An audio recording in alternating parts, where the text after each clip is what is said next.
Hi, everybody, and welcome to this week's edition of Straight Talk with Bren and Tim Rowe from The Straight, brought to you by our sponsors, Inglis and Darley. Today, new leadership at the ATC. What does that mean? Darren Beadman finds his way to Chris Waller, and an extensive chat to Will Freedman about the costs of training, the challenges of training, and the opportunities of training. Inbreeding and bloodstock, why is Australia's 2-year-old racing on the decline? 200 winners up for a modern great, and the 12-month cycle of the digital market. Finally, in wagering, do bookies really want to bet on racing? And how does international racing shape Australian wagering? Tim, great to have you here as always. Big week of news. Early in the week, we learnt that the ATC have elected a new chairman, Tim Hale, and a new vice chair in Caroline Searcy. Is this the dawn of a new era, Tim, or will the old politics still rule the roost? There will still be some there's never not politics in racing, is there? So I'm sure there will be, but these are two member-elected directors that are, chair and vice chair. As you know, Bren, our phones were running hot on Sunday ahead of the election or the vote that was brought forward a week by what we're told. And Caroline Searcy, congratulations to her as vice chair, held the casting vote, I believe, or was sort of being lobbied pretty heavily. She's free to make her own decisions, and certainly I'm certain she did, but there's plenty of lobbying, and she received plenty of phone calls on Sunday and Monday ahead of that meeting. And Tim Hale and now Caroline are leading the ATC ship, and see where it goes. Yeah, I guess the same challenges persist for the club beyond the Rosehill debate.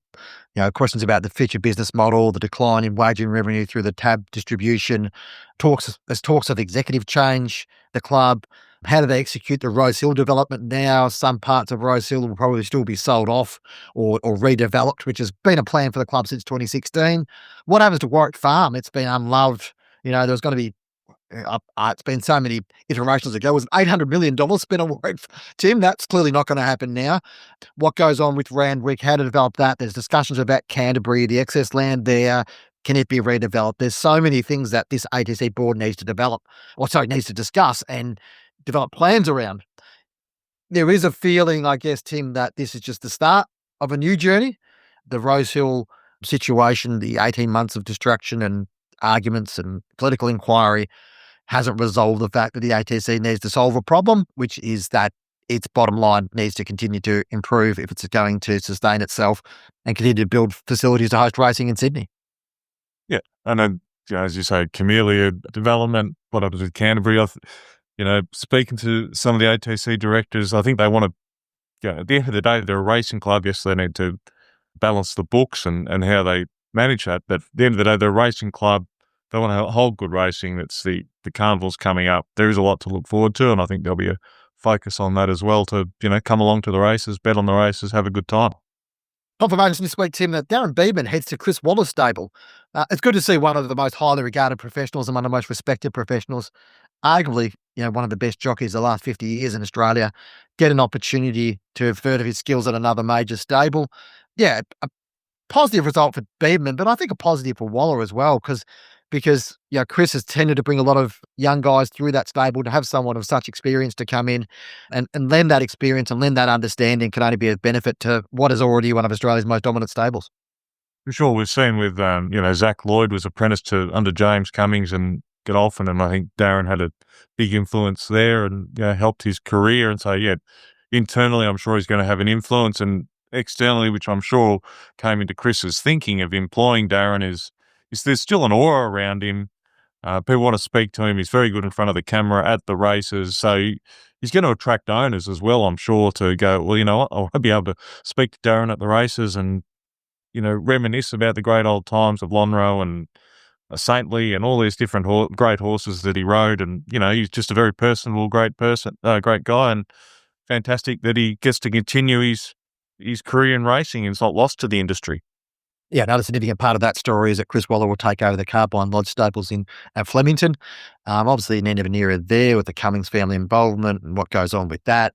But I think it's an interesting pivot for Waller. It hasn't had a great record in Melbourne outside probably Group 1 races in the past couple of years, Tim. So it does probably indicate that, particularly as Kieran Mars expanded more and more into Sydney and New South Wales and the footprint there, that Waller's plans are quite national as well. And it does should set them up well moving forward in terms of capacity and what they can do out of that base. For sure. And a bit of breaking news this morning is that Tony and Calvin McAvoy are going to, well, they say it's not an expansion. They're just taking over Chris's old Flemington boxes so they're going to move some of their horses from Ballarat to Flemington as well. So that's happening. And yeah, it's sort of an interesting one with, you see it with Anthony and Sam Freedman, the focus on Sydney. Mick Price has got a Sydney stable. Yeah, how do they balance that and ensure both stables are successful? And, as you say, obviously Chris is the premier Sydney trainer and has been for a long time. Yeah, it's outside the spring and autumns, whether he could have a bit more success in the run-of-the-mill Saturday Metro races or Melbourne Victorian races from Carbine Lodge will be interesting to see how it plays out. And those who sort of reminisce of those old days of Flemington and Bart Cummings and all those people, I urge you to check out Matt Stewart's article about Leon Corstens today, reflecting on that era and the new era of Corstens on Malura Racing as it is, and sort of obviously they've got some good horses going around with Troy and Will Larkin now, obviously working with Leon, but he's one of those great connections back to that era, which is one of an iconic era of Australian racing. And you may recall last week we chatted about the cost of training and ownership, and we're lucky to have trainer Will Freedman join us, chat through some of those points that were raised last week in the podcast from a trainer's perspective. Will, thanks so much. I guess let's take this conversation from a more broader sense. And yeah, you not only have your own experience to lean on, but obviously your dad's experience as well, given you work in a partnership with him. What is the biggest challenge to the training business model at the moment, do you feel? Well, the biggest challenge for trainers is the fact that anywhere between a very lean business that probably runs, on the very leaner side is still between, say, 50 to 60% of your turnover goes to staffing costs. So it's a very heavy labor reliant business. So, and it's only getting bigger because we're particularly in Sydney, because where a lot of the training is, the metropolitan training anyway, is done in the city rather than your Cranbons and your Pakenhams and that in Melbourne, which has been an accepted place to train for metropolitan horses. And don't get me wrong, Chris Lees and Nathan Doyle and others do great jobs away from the city tracks, but the vast majority of the metropolitan trainers are in Sydney, and the cost of living in Sydney is a very real issue that a lot of people understand, and a lot of owners understand. I mean, we saw it in the AFL with Kohler as well, that got removed and then it's back on the agenda. It's sort of same sort of problems. And I remember before I went training on my own, we were employing ground staff, so like your strappers and stable hands, and they were getting paid about $18 to $20 an hour. That was the sort of going rate. And that's probably 10 to 12 years ago. So like significant amount of time. Now they're getting paid anywhere, like the minimum are getting paid $30 and probably up towards $38 an hour for an experienced casual stable hand. So that's the stable hands. And then riders is a similar sort of story. We were paying riders. I remember the best riders at Rose Hill were getting paid $1,000 a week before tax, and that was pretty good money for a track work rider that only rode track work. And then I don't know, about 2 or 3 years later, it was clear $1,000, which probably gets you up around, I would say, around 65 odd thousand. Now the better track work riders would be getting paid upwards of 85,000. 90,000. The better ones at big stables are probably getting closer towards 100,000 for 3 to 4 hours work Monday to Saturday. It's the cost of training in terms of a lot of the other costs. I always, when I have owners that come in, and sorry to digress a little bit further, but when we have owners that come in, they're always shocked at how many services the horses are actually given. Even though they see it on their bill, it's like when you see it in operation, you've got vets every morning, you've got farriers that are here every day looking after the feet of horses, you've got physiotherapists coming in, you've got the feed coming in on a weekly basis, so you get fresh feed, and you're getting hay delivered every week. You're getting while you're in city stables, you don't have the capacity to store as much as rural locations where they can store hay and they can have big feed mills. And and when you have so many people clipping the ticket, the trainer actually acts a bit like a bank because we have to pay the service providers on time. Otherwise, they stop coming.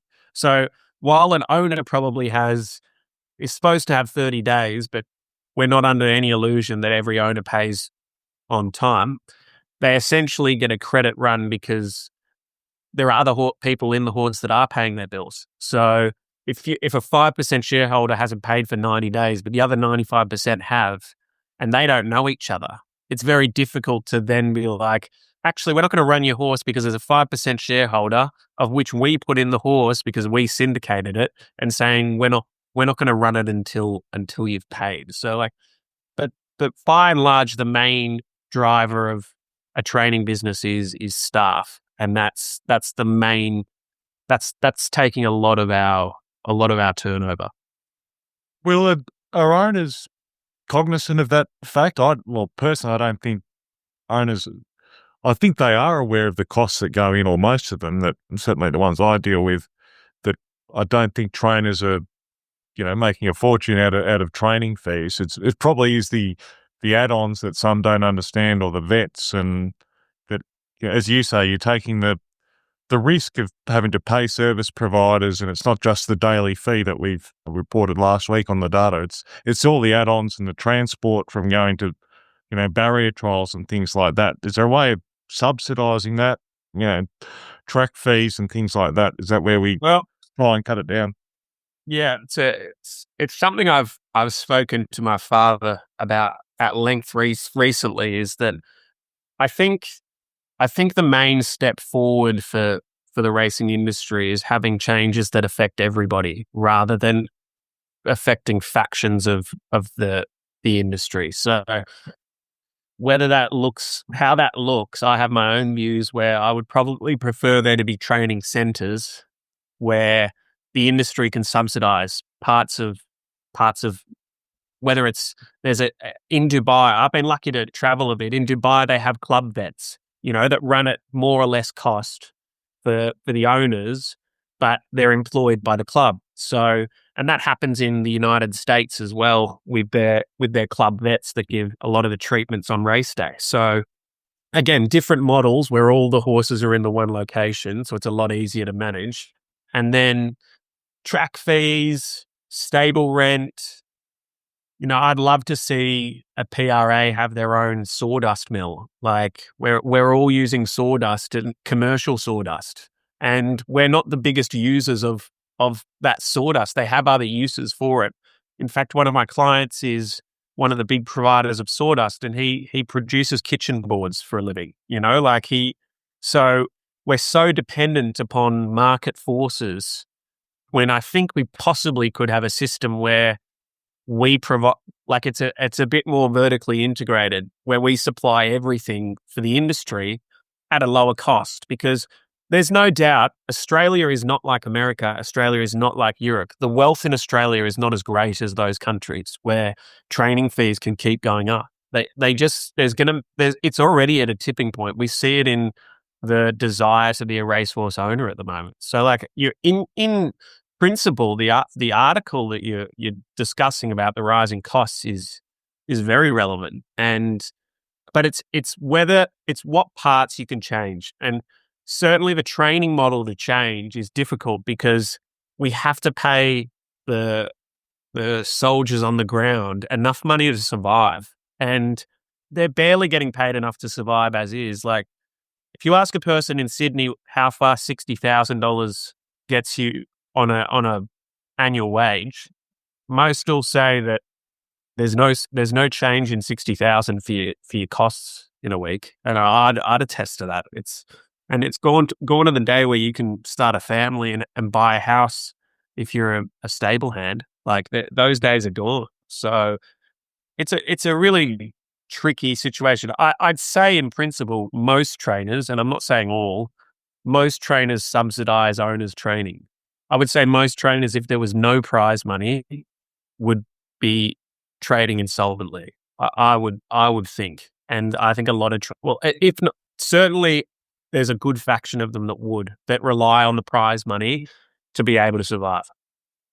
That's an interesting, probably relevant point, given the Racing New South Wales licensing situation at the moment, where people's businesses are being scrutinised in terms of whether they're solvent and moving forward. I think part of the challenge, like you and I had probably, let's say, a pleasant disagreement over Twitter about over Twitter DMs about the context of that article last week and how you saw it in context. It's probably a bit of an attack on the trainers, and we can give our views on that. But I can understand where that perspective comes from, because the communication piece around costs and around the cost of training and ownership, it all belongs with the trainer. Much like a lot of other things, the responsibility sits with the trainers because they sit in the middle of a lot of these things. Is there a broader piece that can be done? And you sort of alluded to it before, where owners can be more educated about this, that if you get into a horse, you actually understand what the costs are about. I mean, it's hard for you as a trainer to go to someone and say, hey, buy a share on a horse, and by the way, this is all the ways you've got to get charged. But is there a broader industry piece that you could sit there and say, look, from an education perspective, these are all the people that are involved in the in the preparation of a horse, and that's why the costs are. And this is the nature of the industry. There's no other way to do it. Yeah, absolutely. It's difficult. Obviously, when you're trying to get someone to buy into a share in a racehorse, as you said, you're not trying to you're not selling a dream and then telling them that the dream's really expensive. Like it's probably sales 101. You're not going to divulge that too quickly. I think, fortunately, the syndication model has helped that a bit. People can still get the same experience for a lesser percentage, which, like, if you own 5%, if you own 10%, a lot of people still feel like it's the same experience. So when you own 5 or 10%, probably 5% of a horse, 10% still becomes quite burdensome for a lot of people. But 5%, I think people can, most people that are getting involved in horses can manage. It doesn't seem to, that's from my experience anyway. But the educating is, it's a little bit of how much do people care, because when you see the bill's still the same, like, you explain the bill, most people are still unhappy with the bill. It's just the fact that it's an expensive sport. I think we need to find ways to subsidize owners, and I applaud the stance of Racing Victoria to get more into maidens, because more people win maidens than any other race. So that's a good starting point, but there's still a lot of people that don't win a maiden that are still, shouldering the bill, so to speak. I would like to see track fees and stable rent and waste removal and bedding and things that are just so universally used within the industry. Try and reduce people clipping the ticket on that, because that's the sort of thing that I think we should be able to, as an industry, be able to supply. And if we supply it, we control the cost of it. But it takes investment. And as we've talked about before off air, Bren, it's the PRAs don't really control training. The race clubs control training. So while it's still on their agenda for PRAs, it's not really their problem. They've got other problems they want to deal with, I would envision. So trying to make training cheaper and subsidizing race clubs is, as we've seen with probably the ATC, we've seen it has its challenges as well. If you've got PRAs, with race clubs in debt to them, it makes for a bit of a sticky situation, which I don't think anyone likes. The PRAs don't like and the race clubs don't like. So I think as a broader industry, we need to try and figure out how we're going to reduce the costs, because I think we're on a nice edge at the moment where people are like, it's becoming unenjoyable seeing so much money get taken out of their pockets before they go to the races. And the prize money is great in Sydney and Melbourne and in Australia generally, but it's just a matter of trying to reduce most horses have sunk probably between $70,000 to $100,000 before they go to the races. So that's on top of yearling prices that have gone up exponentially over the last 20 years. Like, it's more consistent than the housing price. The housing market is the yearling market. Like, it just keeps going up.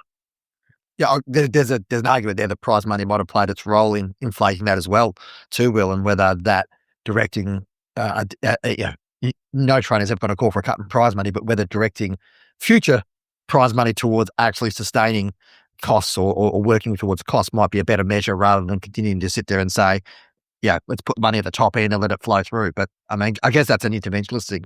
Tim? I wanted to say, Will, is there, I guess you'd be a medium-sized Sydney stable, perhaps.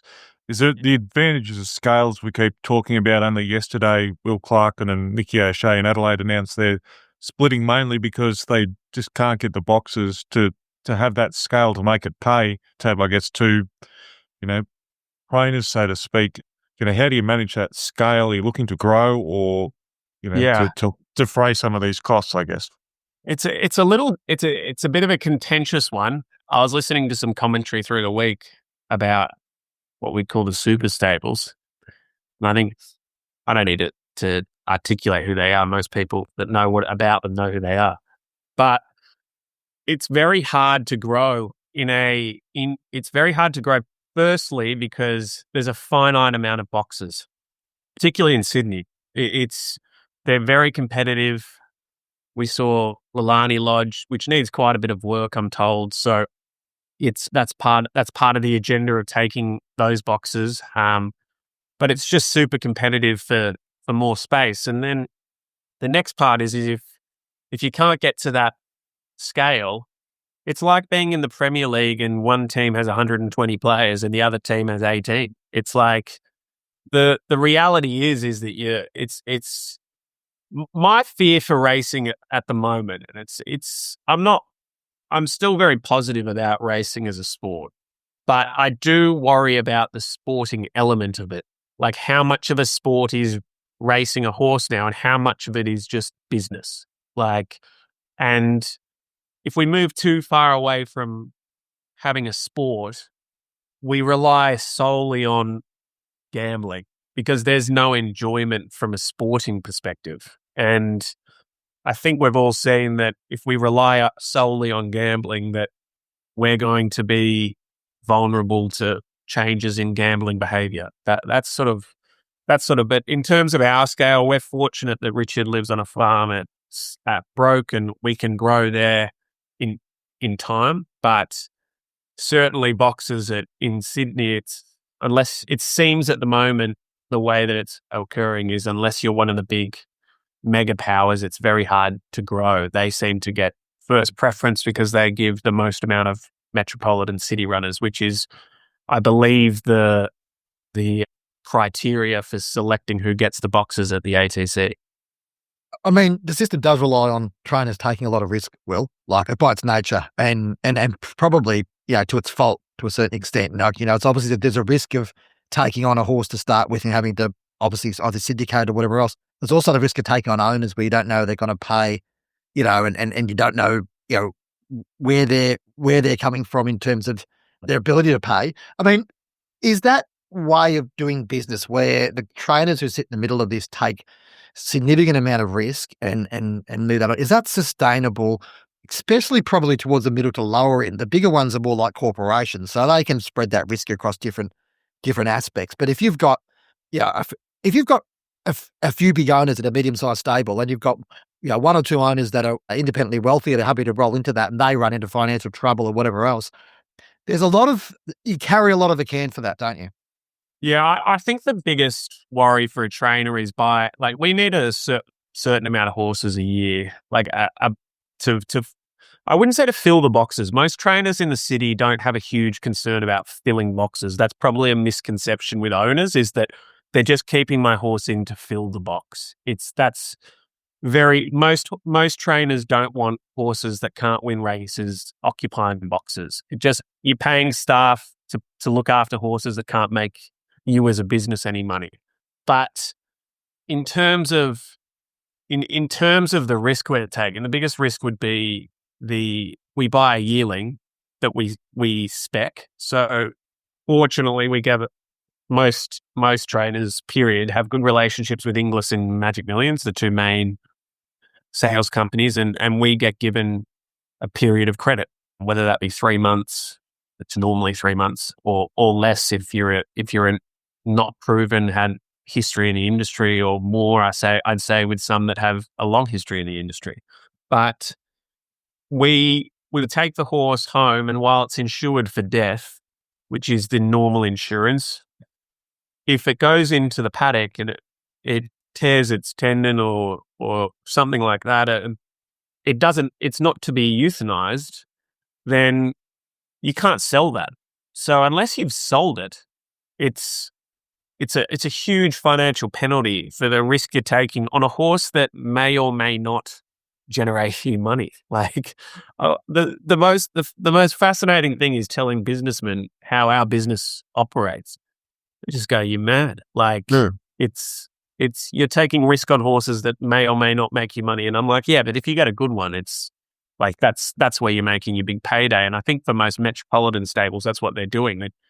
Most metropolitan stables are treading water until they find a good one or get a good result. So, which is when you go back to the Racing New South Wales licensing situation. It's like, it's pretty year on year. So some years we probably don't make any money, but then another year you can make a lot of money. I remember Jim Bolger in Ireland told me, my business model requires me to sell a stallion every 4 to 6 years. Yeah. Like, that's the business model. So it's not just like, he's one of the biggest stables in Ireland. He needs to do the same thing. So that risk, and then the risk of the paying creditors. So the working capital that's required for a thoroughbred in this business, a training business, is huge because we're employing so many staff that get paid weekly. So we get to the end of the month and we're like, we need the bills to start getting paid so we don't have to keep putting in more of our own money to subsidize people's late paying. So I think generally bad payers get weaned out pretty quickly. So you can get yourself in a bit of a bind, particularly if you're desperate. And we've been desperate before. We came off the back of bad years, and you've got bad clients that take 60 to 90 days to pay, and you can't afford to lose the client because they buy new stock, that they're putting you under a lot of pressure. And I think the biggest concern for the risk is that we're going to have a very limited country ecosystem because they're not going to be able to survive. The costs keep going up for them as well. Like my staffing costs in Scone were not much different to Sydney. I just couldn't afford as many staff in Scone, and we're competing against lesser competition, so we probably don't need to do the extra 1% that you need to do in Sydney to be able to compete. We've talked a lot about the challenges, Will, but they're still an exciting game, as you say, chasing the dream and the good horse. Is that what gets you up in the morning? And you do work with your father and partner, and that doesn't get me up in the morning. Yeah, so working with your father does not get me up in the morning. And that's not just him. I think most people that work with a sibling or my partner's also involved in the business. So it's just like, it's a full family affair. It's like most people, when they're like, 18 years old, want to get away from the family. Well, I'm 33 and I'm still here. But it's a fulfilling job. It really is. We do it for the lifestyle. It's a very tangible result. So it's like you win or you don't win. It's not like marketing where you sort of have to gauge your influence through different forces and KPIs. It's like, no. If you're training well and you've got the right horses, you win races. And you're chasing that horse that can run in an Everest or run in a Melbourne Cup. It at times it seems challenging, but we're relentless in trying to find the next champion and nurture it. Like, I think the most exciting part for a city stable is when your 2-year-olds come through, because what your older horses are likely to do. They don't improve. More times than not, they don't improve to a point where you're surprised. But your young stock is where it's all at, and our babies are coming through now, and it's like it's where the real art of being able to judge as a horse trainer when to pull the trigger and when to pull back, and to make sure you're communicating to your owners that the reasons why you're pulling back and why you need patience, or the other part where you're like, no, it's full system go. We need to try and win as win a couple of 2-year-old races with this and see if we can make it into a stallion. So we're going through that period now, and that's, above all else, that's probably what I find the most enjoyable is reading the horses and trying to figure out where to place them. I mean, it'd be easier if they told you, but if it was easier, then everyone would do it. Just one last one, Will, before on those young horses coming through, you might end up on an ad or something, but with the Stay Insides, Tiger of Malays, I'm not sure if you've got any wild rulers, but certainly, your father and yourself had a lot to do with Stay Inside and Tiger of Malay. Yeah, we've had a couple of Tiger and Malays. We've got a few. We've probably got 4 or 5 Stay Insides in the barn. They're all showing. I mean, the Stay Insides are probably showing a little bit more precocity than the Tiger and Malays. Even though he sort of won as a 2-year-old, he was a bigger type of. I think he was a son of Extreme Choice as well, Tiger Malay.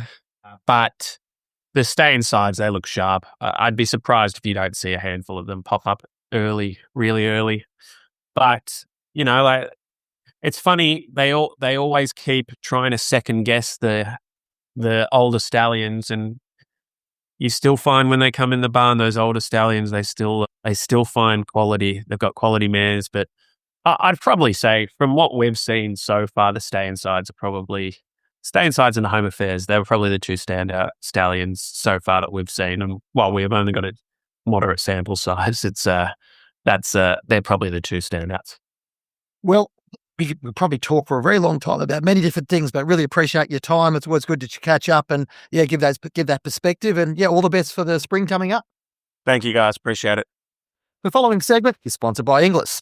Group 1 winning 2-year-old Velocious highlights the late July Inglis digital sale, which goes live on Friday, July 25. The Dora Rick Tycoon is one of only 4 champion New Zealand 2-year-olds to be offered off the track over the past 10 years, the others being Melody Bell, Avantage and Maven Bell. Her highlight victory came in the Group 1 Sistema Stakes, defeating subsequent Group 1 winners Captured by Love and Sabagli. She's one of only 6 fillies to have won that race over the past 20 years. Velocious is currently at Binary Stud and available inspections by contacting Adam White or David White at Binary. The full late July English digital sale catalogue is available on the new look englishdigital.com.au and runs until Wednesday, July 30th. Okay, Tim, on to breeding and bloodstock news now, and run the numbers this week. Column, obviously, I pen every week. I looked at the number of, or the lack of number of 2-year-old runners and the decline of the number of 2-year-old runners in Australian racing. It's an interesting time to sort of reflect on this at the end of the season.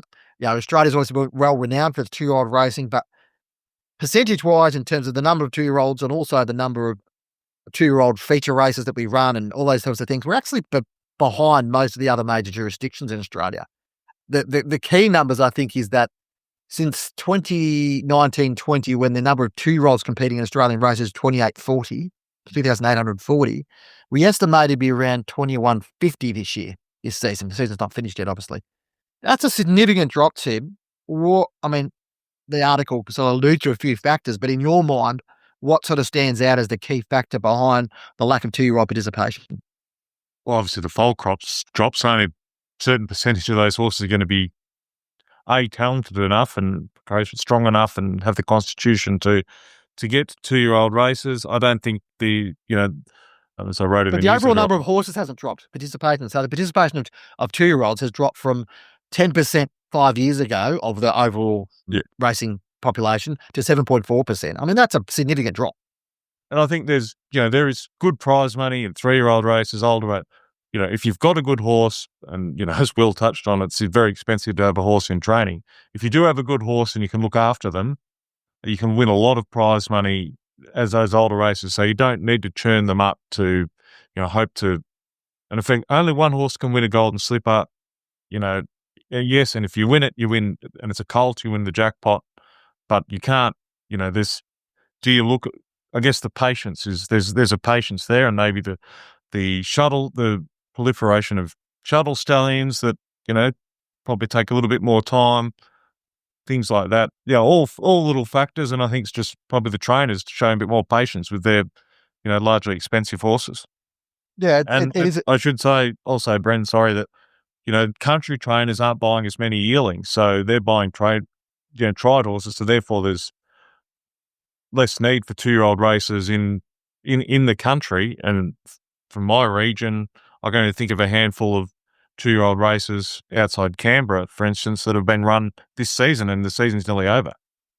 Yeah, and I think programming is a part of it, Tim. And I think that's also been driven a little bit, especially in the metro level, by wagering returns. There was a perception, or rightly or wrongly, and it's probably right in terms of whether 2-year-old racing returns, unraced 2-year-olds return the same wagering returns. I'm not too sure how you measure that when some of the 2-year-old races are being held at 11:15. But from my perspective, I think the programming, there is a competing priority there about wagering, which, don't get me wrong, is crucially important, but also the need to provide platforms for 2-year-olds to come through and to have that. And history tells us that horses, even if they don't win as 2-year-olds, Tim, if they race as 2-year-olds, they tend to come through as better 3-year-olds anyway, rather than be waiting into a 3-year-old. So it's an interesting situation. I guess the other point, which I'll put a sort of end on this discussion around, is that we still have 72 or 73, depending on what year it is, black type stakes races in Australia. We still have, 5 group ones, all that type of stuff. I think 10, 15 years ago, it was 1 in 40 horses that won a race, 2-year-olds, sorry, that won a race in Australia, won a juvenile stakes race. Now it's 1 in 28. The concern is there that you're rewarding, that the pattern is not moving to the changes in the thing. And reducing juvenile stakes races, I'm not saying that should necessarily happen, but if we keep going down that path, we can't keep rewarding a smaller and smaller population of horses with black type. Now, there's plenty of areas where you can apply that same thinking too, but this is just one of them. One aspect, or one horse that doesn't have any problem with juvenile winners or any form of winners whatsoever is I'm Invincible. 200 seasonal winners again. I think it's his 3rd time too. We were having this discussion yesterday that he's achieved that remarkable achievement. He won't win a 4th straight Australian title. Zoustar will win that, which is significant enough in itself, and we'll revisit that in the next couple of weeks about Zoustar, Sydney being a Zoustar. But it's an interesting point. I guess Vinny's getting as many winners as ever. Probably not likely to have a downturn in his number of runners. Moving forward, do you feel like the Zoustar winning the title is a change in the guard, or do we see the fact that I'm Invincible in particular, probably Snitzel less so because obviously no longer winners, but also his numbers did decline a little bit, are going to be able to sort of fight back and and claim these size championship, albeit things like the Everest have an outsized influence on them. Well, that's right. You say those rich races have such an influence on the overall title just because of the prize money earnings. We've seen that Pride of Dubai's possibly going to run second this year, basically off, he's had some good horses, but Bella Nipotina and Pride of Jenny. So it just shows how much that can influence it. I'm Invincible's got some very nice horses, young horses coming through that have been well looked after, like Vin Rock, and I think he ran second in the JJ Atkins with a nice colt that's, only lightly raced. But Zoustar's younger than I'm Invincible, and naturally those older stallions are well looked after and they don't serve as bigger books, so therefore fewer runners coming through, where Zoustar at this stage, fertility's good, I believe, and is going to be able to cover bigger books. So you think he's well placed, given his popularity the last few years, certainly commercially as well. So, the bigger breeders with the best mares can justify paying a big service fee to go to him, and he's well placed to maybe add to it what he's going to win this year as a general premiership. He's been expected to almost from day one, with Sunlight coming out of his first crop that he's in the next generation, with the dominance of I'm Invincible and Sitzel before that. It's possibly taken a year or two longer than some expected, but he's going to be well placed to add to his one title. I want to touch on the never-ending sales season we're in, Tim. I mean, it's probably better for him and for us this time of year when we're scratching around trying to look for stories. But we spoke last week with Inglis's Angus Robertson about the strong results of Inglis Digital. We have a Group 1 winner, Velocious, as mentioned, selling on that platform next week. We've got the Magic Millions virtual sale in early August, where we've got some high-profile horses likely to do quite well. Is this the new reality, Tim, that we live in this sort of, 24/7, 12 months a year sales cycle, and that, the liquidity of the market means that it's only going to continue at this pace or even get stronger in terms of the amount of horses being offered through these platforms? No, it is, just such a liquid market now to trade tried horses or brood mares, not having to wait for the live sales, 2 or 3 times a year. And we saw the Great Southern Sale, no broodmare session this year in June for the first time, possibly ever. So, it's just changed that it's very easy to trade horses on Inglis Digital and, through Magic Millions on a virtual sale, and whether they go believe they're investing a lot of time and effort and money into, having an online sale presence again at some point. So, yeah, it's just the new reality that, as you say, that to be able to trade horses easily online. Yeah, and it's probably in Australia, we've got a very broad ownership base. It works quite well because we do have broad ownership bases with great strength of Australian racing. That there's a lot of opportunities to do that, and maybe that's part of the challenge about the 2-year-old discussion we were having earlier, Tim, is that the fact that these markets are so vibrant from a tried racehorse point of view that small to medium trainers are much better off. And Will alluded to this too in his discussion before, that if you have to wait for a horse any good and you hold that risk, it's a significant risk for trainers. So it's, from a training perspective, from a business perspective, we're better off buying a 3-year-old that might not have made city grade rather than, plunking a hope on a yearling. So it's an interesting time for Australian bloodstock. And it certainly has been a significant change over the past few years. The following segment is brought to you by Darley. Let's talk about what makes a stallion stand out. First, the pedigree. Buy a champion sire out of a Group 3 winning Street Cry mare and that Danehill Street Cry cross that's produced the likes of Farnan and Animo. Now the performance. Silver Slipper winner, Todman winner, runner-up in the Golden Slipper. But here's the clincher. He trained on, came back at 3, won the Vane, and then won the Newmarket. When you put it all together, it's hard to argue. Cylinder, standing at Darley.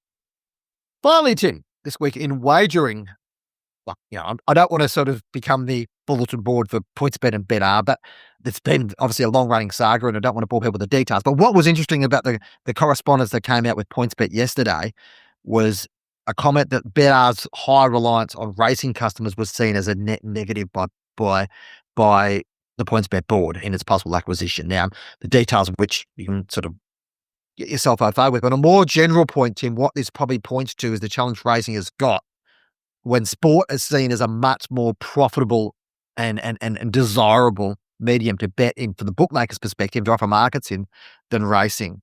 What's the long-term implications of this do you feel, Tim, if we end up in a situation where bookies are just going to continue to prioritise sport over racing because they've got a responsibility to their shareholders and to profitability? Racing has a significant challenge in this regard, doesn't it?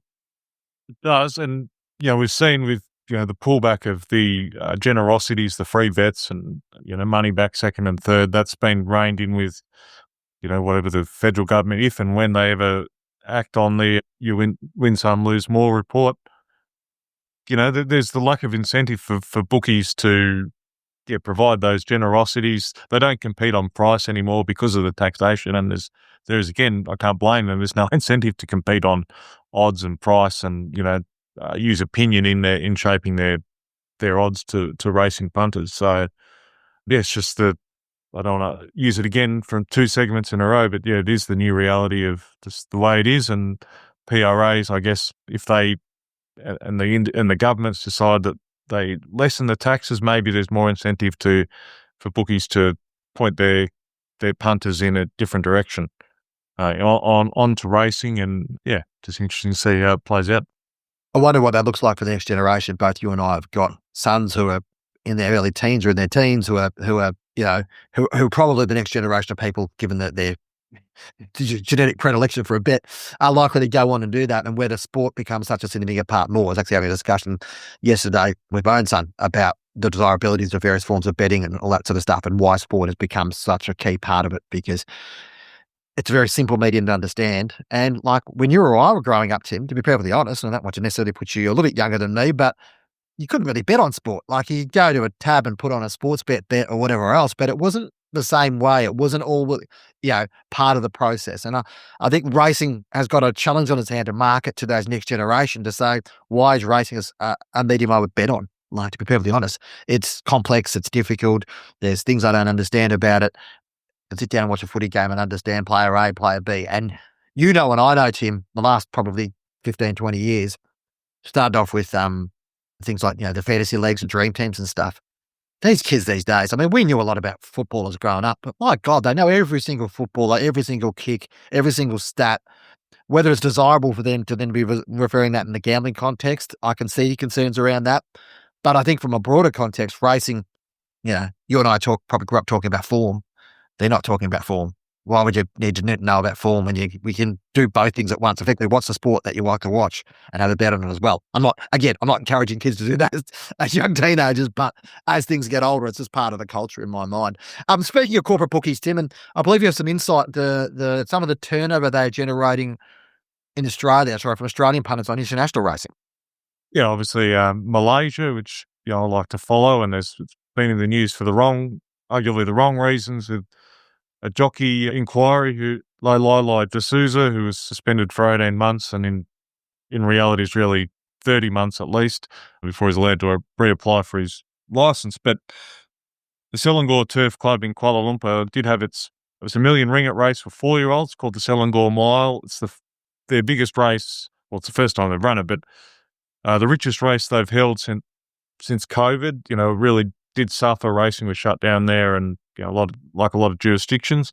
Now, these figures I've received or been told about, you got to take into context that there's no longer Singapore racing, so there is going to be some movement across to Malaysia, but it's up.